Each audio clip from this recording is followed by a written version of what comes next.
A Bíblia diz no livro de Mateus, no capítulo 8, nos versículos de 1 a 34.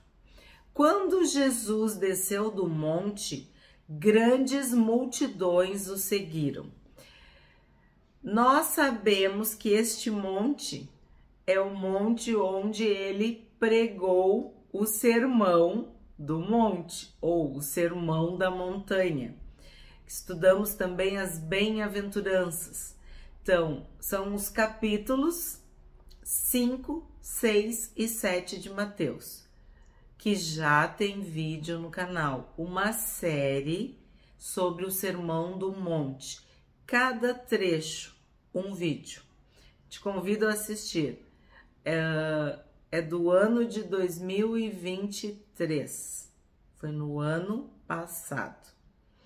Tu acessa as playlists que tu vai encontrar essa série sobre o Sermão do Monte. Então, Jesus está descendo deste monte. Ele estava encerrando o seu ensino, a sua pregação, o seu sermão. E grandes multidões o seguiram. Isso também é um detalhe evidenciado por Mateus. As multidões e os discípulos, ou as multidões e os seguidores. Nós sabemos que multidões buscam show, espetáculo, agito, performance. No caso, milagres, curas, prodígios, maravilhas. E os discípulos, os seguidores, os apóstolos, aqueles que realmente amam a Jesus, seguem Jesus independente das bênçãos ou do evento, do show. Entendem a diferença? Hoje nós também sabemos disso, que existem pessoas que, se tu convidar para um show gospel, ela vai. Ela fica 3 horas. Mas se tu convidar para orar, para jejuar, para ler a Bíblia, para estudar, para visitar alguém que está enfermo ou com necessidade, essa pessoa provavelmente não queira. Então, essa é uma distinção que nós vamos encontrar em Mateus. As multidões seguem, vão para onde o show está. Os seguidores, os discípulos, eles têm que dizer não a si mesmo. Eles têm que renunciar. Eles têm que pôr em prática o ensino. E isso sempre vai ocorrer. Aqueles que gritaram: Jesus, filho de Davi, bendito que vem no nome do Senhor, que colocaram suas roupas, colocaram folhas para receber Jesus na entrada de Jerusalém, alguns dias depois estavam gritando: crucifica-o, crucifica-o. Então, devemos prestar atenção se nós estamos seguindo a multidão ou se nós realmente seguimos a Jesus, seguimos ao Cristo, a palavra de Deus. E eis que um leproso aproximou-se e o adorou, dizendo: Senhor, se quiser, pode me purificar. A lepra era uma doença de pele altamente contagiosa. Inclusive no livro de Levítico há toda uma explicação, havia todo um ritual em relação a essa doença. E a lepra também é sinônimo ou simbologia ou significado de pecado. Então, sempre que a Bíblia fala em lepra, independente da doença em si, nós devemos abranger, ampliar o significado para o pecado, para a questão que contamina toda a raça humana, toda a espécie humana, todo o ser humano. E Jesus, estendendo a mão, tocou nele, dizendo: quero sim, fique limpo. E no mesmo instante ele ficou limpo da sua lepra. Então o que a gente vê aqui? O leproso chama Jesus de Senhor e ele já demonstra uma fé porque ele acredita que Jesus pode purificá-lo.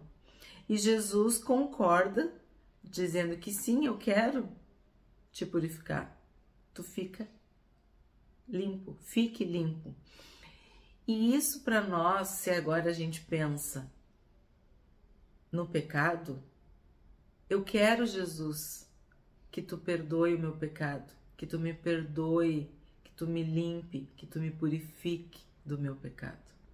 Então, quando tu buscas Jesus, confessando, se arrependendo, querendo ser livre e liberto do poder, do peso, da culpa do pecado, tu vai encontrar um Salvador que quer te libertar, que quer te limpar, que quer te purificar. É desejo, é vontade do nosso Deus nos salvar. É a missão de Jesus nos salvar, ser nosso Salvador e Senhor. Então Jesus lhe disse: olhe, não conte isso a ninguém, mas vá, apresente-se ao sacerdote e faça a oferta que Moisés ordenou, para servir de testemunho ao povo. Então, Jesus fala aqui, não conte isso a ninguém. Aí as pessoas não entendem às vezes. Há tempo para todas as coisas, não era o tempo ainda. E aqui ocorreu um milagre, uma cura, um prodígio, uma maravilha, algo sobrenatural. Um leproso foi limpo. Então, isso ia agitar as multidões e haveria, de certa forma, um tumulto. E não era o tempo, Jesus não estava querendo isso neste momento. Então ele diz para o ex-leproso: não conte isso a ninguém, mas faz o quê? Vai procurar o sacerdote, faz a oferta que Moisés ordenou. Então, aqui a gente já vê outro sinal de que Mateus estava valorizando a cultura, a religião judaica, porque ele menciona Moisés, menciona o sacerdote e menciona a oferta. Por isso que a gente entende que o público do Evangelho de Mateus, vamos dizer assim, os destinatários deste Evangelho são os judeus, porque ele tem, assim, é um exercício, ele está sempre reiterando, deixando claro elementos da cultura, da tradição e da religião judaica. E aqui está bem claro, ele poderia não ter falado isso, ele poderia ter omitido, mas ele faz questão de esclarecer, de pontuar que o Senhor Jesus não tinha nada contra o sacerdote ou contra as ofertas que Moisés havia ordenado. E isso ia servir de testemunho ao povo.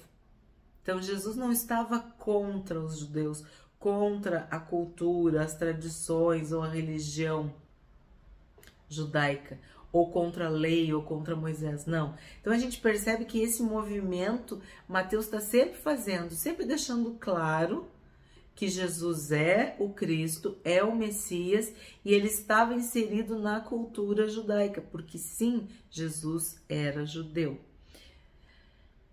5. Tendo Jesus entrado em Cafarnaum, um centurião se aproximou dele, implorando: Senhor, o meu servo está na minha casa, de cama, paralítico, sofrendo horrivelmente. Então agora nós vemos um oficial romano, centurião, que era responsável por 100 soldados.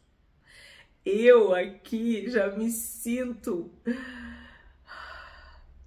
como é que eu posso dizer, honrada e ao mesmo tempo aumentando cada dia a minha responsabilidade, porque nós já somos quase 500 aqui nesse canal. Eu não sei que, né, quando esse vídeo for ao ar, for postado, se nós já seremos 500, mas hoje nós já somos quase 500. Então isso aumenta a minha responsabilidade. Quando eu penso que nós éramos 5, nós éramos 50 e hoje nós já somos, pela graça e misericórdia de Deus, quase 500 neste canal. Quase 500 pessoas lendo a Bíblia, buscando, estudando, meditando, querendo aprender o que a Bíblia diz. Então, esse centurião, ele era responsável por 100. E ele sabia o que era responsabilidade, o que era autoridade, o que era uma ordem. E ele se aproxima de Jesus e o chama de Senhor. Isso é muito lindo, porque ele, sendo um oficial romano, ele estava numa posição superior, mas ele reconheceu em Jesus um poder, uma autoridade, ao ponto de chamá-lo de Senhor. E ele está buscando pelo seu servo, pelo seu empregado, pelo seu funcionário. E o que esse funcionário, o que esse servo tinha? Paralisia, estava de cama e estava sofrendo horrivelmente. E aqui a gente pode pensar, ele estava tendo prejuízo porque o servo não estava trabalhando? Pode ser, mas ele também poderia ser um homem bom, generoso, piedoso, que amava o seu servo, o seu funcionário, que ele era fiel e via a dor, o sofrimento e, movido de compaixão, foi buscar a cura no Senhor Jesus. Jesus lhe disse: eu vou lá curá-lo. Lá onde? Na casa do centurião. Senhor, o meu servo está na minha casa de cama, paralítico, sofrendo horrivelmente. Jesus lhe disse: eu vou lá curá-lo. Mas o centurião respondeu: Senhor, não sou digno de recebê-lo em minha casa, mas apenas mande com uma palavra e o meu servo será curado. Então, nós sabemos que os romanos, eles serviam aos deuses gregos do Olimpo, a divindades, né, a ídolos. Não sabemos o que tinha na casa dele, mas sabemos que ele era humilde, porque ele está dizendo: eu não sou digno de recebê-lo. Ele está se humilhando, ele está reconhecendo os seus pecados, os seus erros, talvez a sua idolatria, não sei, né? Mas a gente sabe como que o povo romano vivia e no que acreditava. E então ele está deixando bem claro que a casa dele não era uma casa digna para receber um Senhor como Jesus. Mas ele fala uma coisa maravilhosa: mas apenas mande com uma palavra e o meu servo será curado. Ou na tradução antiga, basta uma palavra tua e o meu servo será curado. E ele explica por que ele está falando isso. Porque também eu sou o homem sujeito à autoridade. Tenho soldados às minhas ordens e digo a este: vá, e ele vai. E a outro: venha, e ele vem. E ao meu servo: faça isto, e ele o faz. E é assim. Eu, como professora que fui, eu tinha que exercer a minha autoridade todos os dias. E eu tinha o ajudante e a ajudante do dia. E eles tinham também uma certa autoridade delegada por mim para algumas missões, funções, atividades, tarefas. E era incrível como eles aprendiam. E esses ajudantes do dia, eles mudavam, né? Eram do dia. E era uma alegria. Até crianças que muitas vezes não tinham um bom desempenho, um bom comportamento, no dia que elas eram as ajudantes, né? Os ajudantes do dia, eles eram exemplares. Eles se sentiam protagonistas, os principais, os líderes, monitores, assistentes, e aquilo fazia muito bem para eles. E para mim nem se fala, né? Porque eu tinha realmente duas crianças que estavam me ajudando. E isso é um exercício de autoridade. E isso é muito importante também que os pais, que as mães façam com seus filhos. Delegar, outorgar, compartilhar essa autoridade em pequenas tarefas, desenvolvendo a autonomia, a capacidade de decisão, de análise, muitas coisas assim. Então aqui o centurião, que tinha 100 soldados às suas ordens e também servos, né, na sua casa, ele tinha isso como uma prática, como algo corriqueiro da sua vida. E ele fala isso para Jesus. Ao ouvir isso, Jesus ficou admirado. Olha que lindo. A frase, a fala do centurião fez com que Jesus se admirasse. E disse aos que o acompanhavam: em verdade lhes digo que nem mesmo em Israel encontrei fé como esta. Então, o que a gente está vendo? O centurião romano teve uma fé maior do que Jesus havia encontrado em Israel. Nem mesmo em Israel encontrei fé como esta. Então ele está elogiando, exaltando, destacando, salientando a fé do centurião. 11. Digo a vocês que muitos virão do Oriente e do Ocidente e tomarão lugar à mesa com Abraão, Isaque e Jacó no reino dos céus. Aqui nós temos que fazer um destaque, porque o Senhor Jesus estava falando de nós, estava falando de mim, estava falando de ti, estava falando dos gentios, dos outros povos, daqueles que estavam fora, vamos dizer, da aliança, que não eram judeus. Quando ele fala, muitos virão do Oriente e do Ocidente e tomarão lugar à mesa com Abraão, Isaque e Jacó. Nós não somos judeus e nem fomos chamados a nos converter ao judaísmo, mas nós sabemos que fazemos parte desta linhagem, desta aliança, porque sim, nós sentaremos à mesa com Abraão, Isaque e Jacó.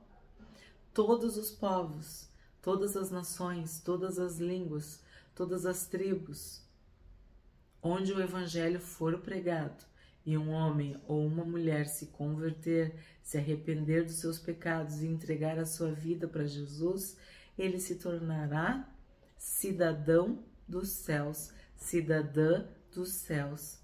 Então, salva, estará junto com Abraão, Isaque e Jacó. 12. Mas os filhos do reino serão lançados para fora, nas trevas. Ali haverá choro e ranger de dentes. Outra menção que vai ocorrer muito em Mateus. Choro e ranger de dentes. É uma menção ao inferno, ao castigo eterno, à morte eterna. Então, o que ele está dizendo? Muitos que são filhos do reino, quer dizer, que são judeus, que são descendentes diretos de Abraão, Isaque e Jacó, não se converterão, não reconhecerão que Jesus é o Messias, que Jesus é o Cristo, que Jesus é o Senhor, que Jesus é o Salvador. E aí, o que vai acontecer? Ficarão nas trevas. E nas trevas, na escuridão, haverá choro e ranger de dentes. Então Jesus disse ao centurião: vá e seja feito conforme você crê. E naquela mesma hora, o servo do centurião foi curado. Isso é uma lição para nós. Não é porque tu tá no Brasil e tu tem um parente que está em outro país, na Argentina, em Portugal, na China, na Austrália, na Alemanha, nos Estados Unidos, que tu não pode orar. Tu pode orar, tu deve orar. Se é uma questão espiritual, tu pode repreender, tu pode usar o nome de Jesus, a autoridade que Jesus deu, porque existem anjos e Deus dá ordens a anjos. E o nome de Jesus, o poder de Jesus, a autoridade de Jesus não está circunscrita à geografia, aqui ó, ao hemisfério sul, ao hemisfério norte, ao oriente, ao ocidente, não. A terra, o mundo e todos estão submissos, subordinados à autoridade de Deus. Tudo está sob o comando de Deus. Então tu pode orar, tu pode clamar, tu pode interceder por um amado, por um querido teu que está em outro país. Não há barreiras para o nome do Senhor Jesus.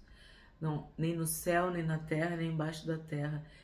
O nome de Jesus é o nome sobre todo o nome. 14. Tendo Jesus chegado à casa de Pedro, viu a sogra deste acamada, com febre. Mas Jesus tomou-a pela mão e a febre a deixou. Ela se levantou e passou a servi-lo. Então, acredita-se que Jesus ficava hospedado na casa de Pedro, em Cafarnaum, e ele viu a sogra de Pedro, que estava acamada, com febre, e ele curou. Aí tu pensa, ele curou uma doença grave, a lepra, ele curou a paralisia do servo, e agora ele curou uma febre. Aí tu vai dizer, era uma coisa simples. A gente não sabe, existem doenças que a pessoa queima de febre. Eu já sofri muito por febre alta, então, que às vezes nem com medicação baixa. Então, o que acontece? Não é o grau do sofrimento, é lepra, é paralisia, é uma febre. O Senhor Jesus pode curar, e Ele se compadece de questões simples, médias ou complexas. O que importa é que nós temos que buscar o Senhor Jesus, seja para a cura de uma doença como a lepra, como a paralisia, né? Ou a febre. São questões físicas, são questões emocionais, são questões espirituais. O Senhor Jesus tem poder, Ele tem todo o poder. 16. Ao cair da tarde, trouxeram a Jesus muitos endemoniados, e apenas com a palavra expulsou os espíritos e curou todos os que estavam doentes, para se cumprir o que foi dito por meio do profeta Isaías. Ele mesmo tomou as nossas enfermidades e carregou as nossas doenças. Lembra deste capítulo de Isaías? Capítulo lindo que fala sobre o Messias, o servo sofredor. E aqui Mateus está falando mais uma profecia que se cumpriu, de que Jesus cura enfermidades e cura doenças. Aí vem uma explicação. Existem doenças e existem enfermidades. Existem questões físicas, existem questões emocionais, mentais, psíquicas, e existem questões espirituais. Nós somos corpo, alma e espírito. E há doenças, e há enfermidades, e há questões espirituais. Então aqui tá bem claro que há diferença. Nem todas as doenças são espirituais, ou nem todas as enfermidades são físicas. nós temos que saber qual é a raiz de cada um desses males. Então, aqui está falando de endemoniados. O que é isso? Existem doenças, enfermidades que são causadas por demônios, por espíritos malignos. Então, o que tu tem que fazer? Expulsar, repreender esses demônios, esses espíritos malignos que atormentam, que escravizam, que maltratam os seres humanos. Muitas vezes a pessoa se meteu com esses demônios, se meteu com esses espíritos e recebeu uma doença, uma enfermidade. Muitas vezes o mal, as trevas fazem coisas contra pessoas. Nós sabemos, vimos em Balaão, tem vídeo no canal, que foi feito um preço para os encantamentos, foi feito um preço para as maldições. Nós vemos várias vezes na Bíblia de que pessoas encomendam o mal, a morte, a doença para outras pessoas. Sacrificam a deuses, falsos deuses, ídolos, demônios, espíritos malignos para produzir o mal para outras pessoas. Então, sim, tem que ser revelado, tem que ser esclarecido isso. Mas o nome de Jesus tem poder para curar, libertar, santificar e perdoar.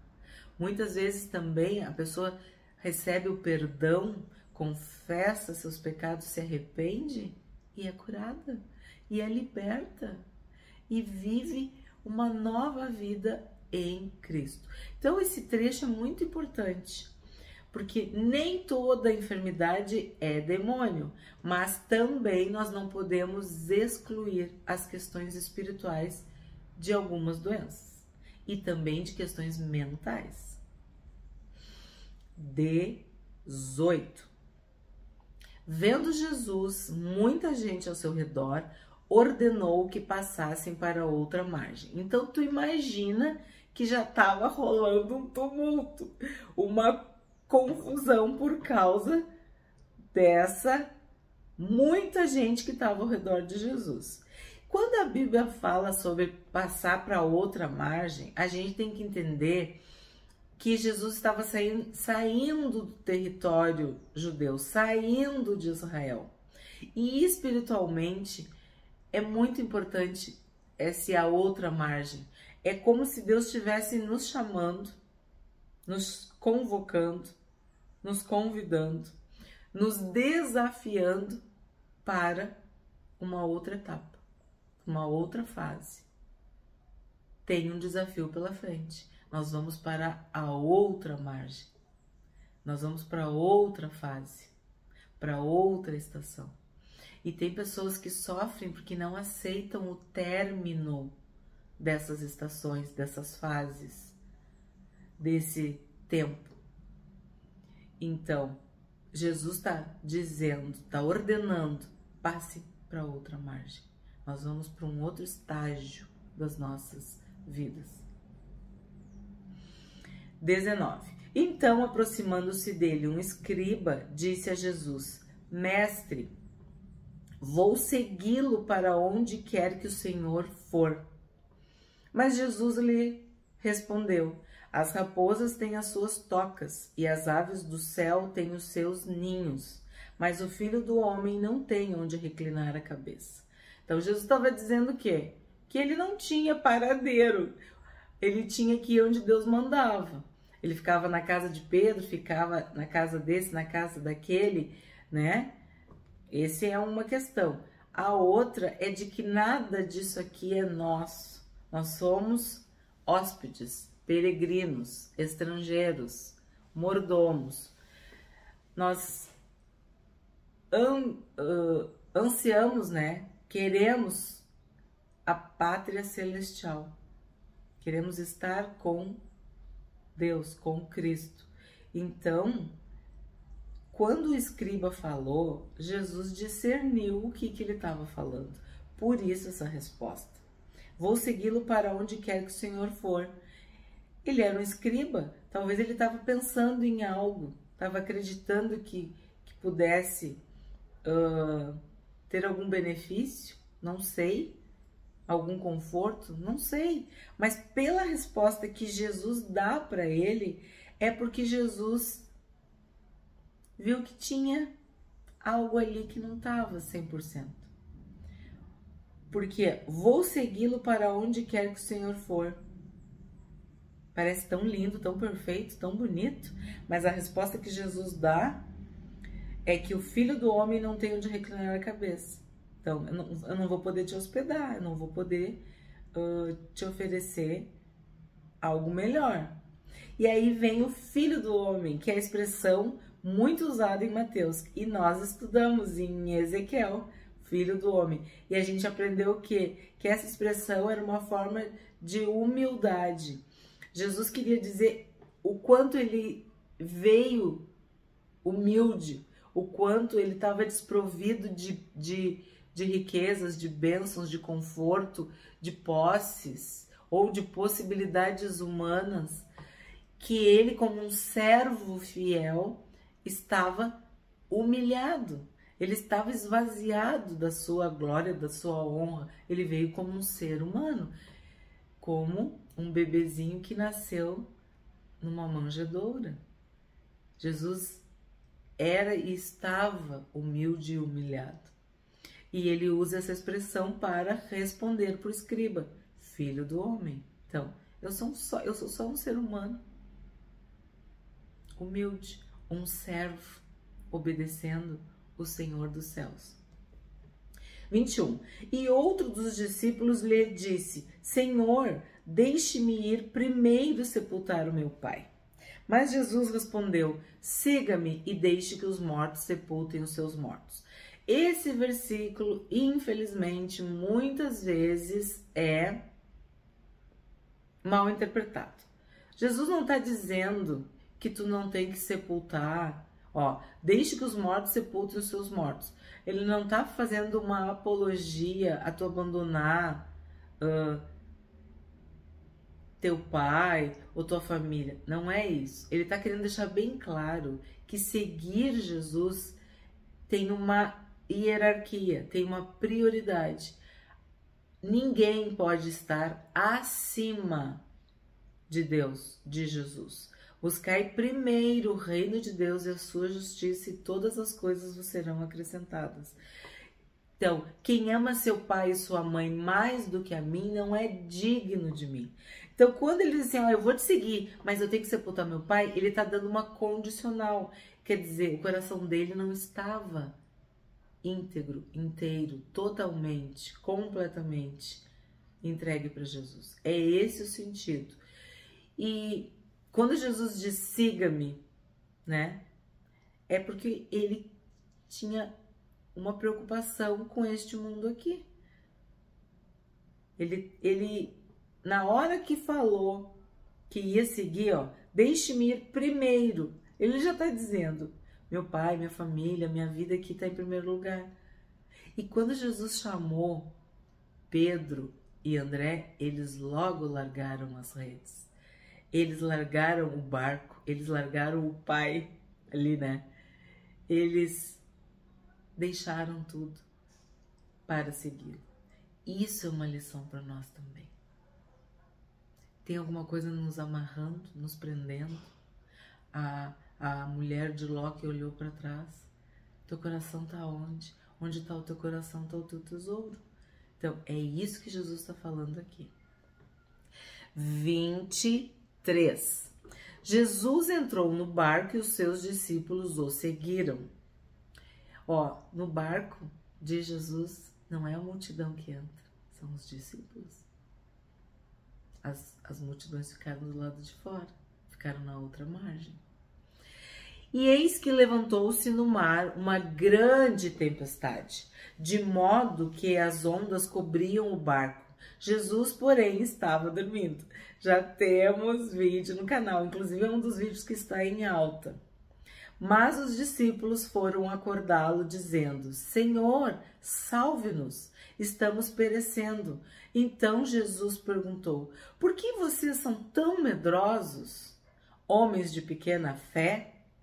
E levantando-se, repreendeu os ventos e o mar, e tudo ficou bem calmo. E aqueles homens ficaram admirados, dizendo: Quem é este que até os ventos e o mar lhe obedecem? Pois bem, medrosos. Nós sabemos que Deus não nos deu espírito de medo. Nós sentimos medo? Sim, sentimos medo. Mas aqui Jesus está falando que eles tinham uma pequena fé, ou na outra tradução, pouca fé. E esta fé, aí tu vai dizer assim, eles não tinham fé. Ó, Jesus está dizendo que eles tinham fé, mas era pequena, era pouca. E eles estavam com medo. E nós sabemos que os medrosos, os covardes, os tímidos, os incrédulos não entrarão no reino de Deus. Então, quando nós estamos tomados, possuídos, dominados pelo medo, nós estamos com pouca fé, com pequena fé. Há um coração incrédulo em nós. E Jesus repreendeu. Jesus fala sobre isso. Por quê? Porque quando tem uma fé pequena, essa fé, ela é fraca, ela é defeituosa, ineficaz, ineficiente, ela não é operosa, ela não coloca em prática. Tu não consegue viver com essa pequena fé desafios, porque uma tempestade é um desafio.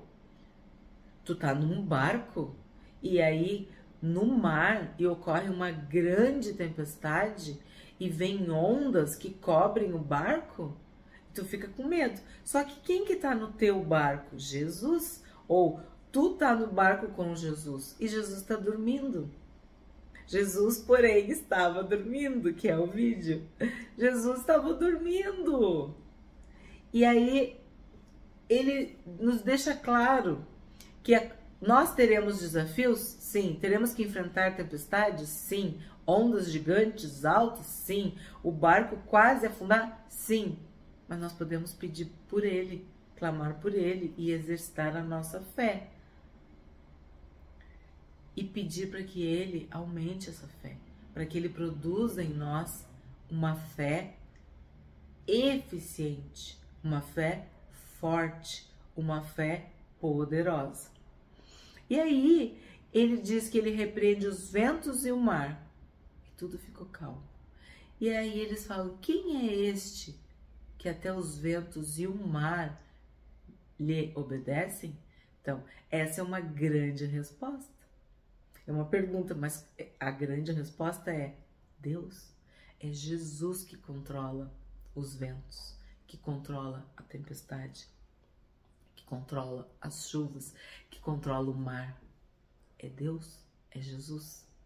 Então nós podemos pedir, clamar, para que Jesus use a sua autoridade, porque os ventos e o mar vão lhe obedecer.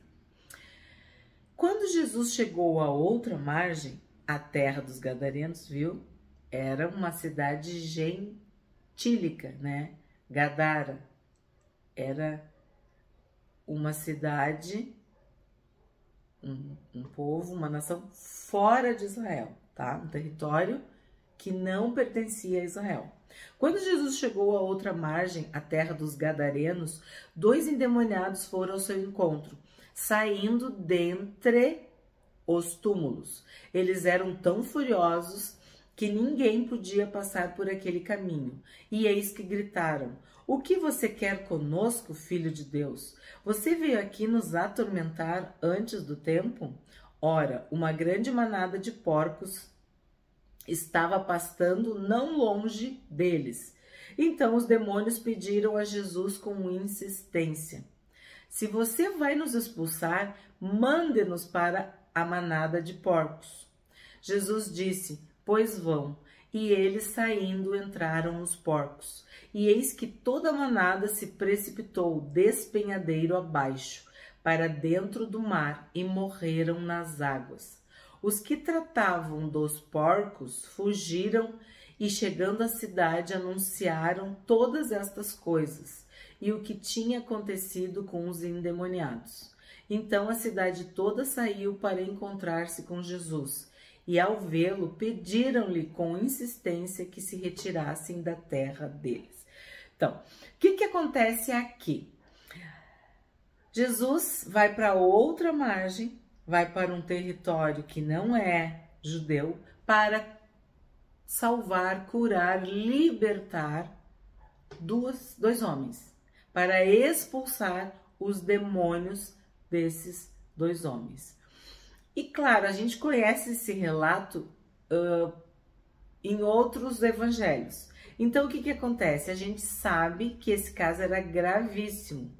E ele aqui fala que são dois, ó, e que eles estavam furiosos e estavam entre os túmulos. E aí a gente sabe, de acordo com outra tradução, de acordo com outro relato de Lucas, de que eles eram uma legião e era cerca de 2.000. E vão esses demônios para os porcos. Então, como eles eram gentios, eles criavam porcos e viviam disso. E os demônios dizem, por que tu veio antes da hora? Como quem diz assim, aqui é o nosso território, a gente manda aqui. Por quê? Porque o diabo, seus anjos, o diabo, seus demônios, o diabo, seus espíritos malignos sabem que já são derrotados, que estão perdidos. E que o fim deles é o lago de fogo, de enxofre. É o abismo, né? É a morte eterna. Então, eles questionam Jesus, por que tu veio antes da hora? Ainda não é nosso tempo de morrer. E por isso, eles pedem para ir para os porcos. E os porcos, possuídos por esses demônios, se suicidam. Eles se jogam do despenhadeiro, do precipício para baixo. Só que isso gera um transtorno e um baita de um prejuízo. Porque essa cidade, ó, eu tô falando a partir de Mateus, mas do que a gente já sabe no outro relato, que tem em Marcos e que tem em Lucas, de que Jesus, de certa forma, salvou esses dois homens, mas gerou um grande prejuízo para a cidade. E é por isso que eles pedem com insistência que Jesus se retire de lá, de Gadara. O que a gente aprende com este capítulo 8 de Mateus? Em primeiro lugar, vocês viram que Jesus é o protagonista, ele é o personagem principal deste capítulo. Ele prova, tanto por palavras quanto por ações, que o reino de Deus havia chegado para o povo de Israel e também para essa outra margem, para Gadara, especificamente para esses dois homens que foram salvos, curados, libertos por Jesus. Jesus curou um leproso e o mandou ao sacerdote para fazer a oferta, para que isso servisse de testemunho ao povo. Jesus se admirou da fé do centurião e curou o seu criado à distância. Como é que seria EAD, né? No caso, ensino à distância. Jesus curou à distância. Jesus curou a sogra de Pedro. Então, ele curou o leproso, ele curou o servo do centurião, ele curou a sogra de Pedro. Jesus repreendeu os ventos e o mar, e Jesus expulsou, repreendeu os demônios e os mandou para os porcos, mostrando que o seu poder, vamos dizer assim, agia em pequenos e grandes, né? Em judeus e em gentios. Que Jesus, ele é o Messias, o Salvador.